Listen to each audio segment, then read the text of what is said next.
Good morning and welcome to today's reflection, which is taken from Luke chapter 12 verses 22 to 31. Then turning to his disciples, Jesus said, "This is why I tell you not to worry about everyday life, whether you have enough food to eat or enough clothes to wear. For life is more than food, and your body more than clothing. Look at the ravens. They don't plant or harvest or store food in barns, for God feeds them, and you are far more valuable to him than any birds. Can all your worries add a single moment to your life? And if a worry can't accomplish a little thing like that, what is the use of worrying over bigger things?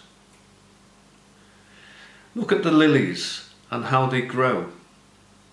They don't work or make their clothing, yet Solomon in all his glory was not dressed as beautifully as they are. And if God cares so wonderfully for flowers that are here today and thrown into the fire tomorrow, he will certainly care for you. Why do you have such little faith?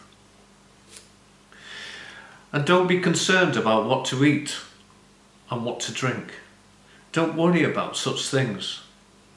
These things dominate thoughts of unbelievers all over the world, but your Father already knows your needs.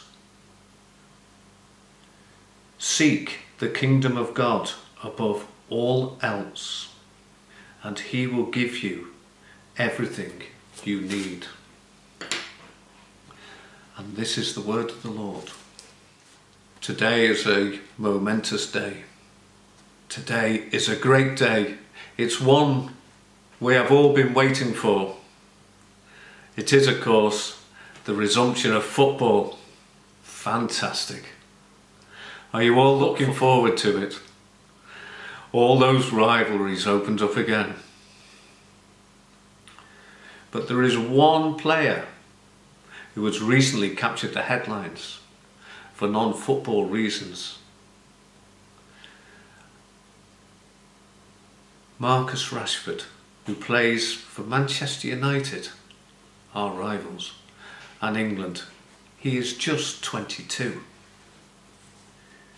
He has been using his status to promote an initiative to give free meals to children living in poverty over the summer holidays. He himself has lived in poverty and has gone to bed hungry, whilst his mum worked hard to give her kids a basic living. Marcus Rashford does not want this to happen to other kids, especially in this day and age. He doesn't actually care what team you support. He speaks passionately and he speaks knowledgeably about poverty. Now, I find it really hard to believe that there are people opposed to this. Is it not a basic human right that a child should not go hungry? So yesterday, the Prime Minister did a U-turn and has allocated funds for free school meals over summer. In today's reading from Luke, Jesus is talking to his disciples, and this passage follows on from the parable of the rich fool, warning them about greed. Today's reading, this passage, is about living in dependence of God, to be focused on God's kingdom and the purpose in this world, rather than worrying about earthly riches, what to wear, what to eat, what to drink.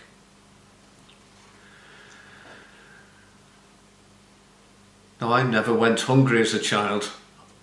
I was very fortunate, but I know children who did. I know children this day who have. I can only imagine what it is like for children and parents struggling with these issues. As disciples, as children of God, we are tasked with continuing the mission of establishing the kingdom of God here on earth. And to this end, we must challenge social injustice, and we must ensure that child poverty is eradicated. This is part of building God's kingdom on earth.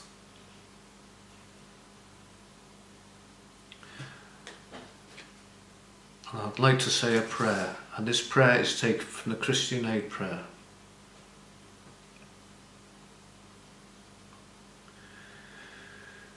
Creator God, you love the world into life.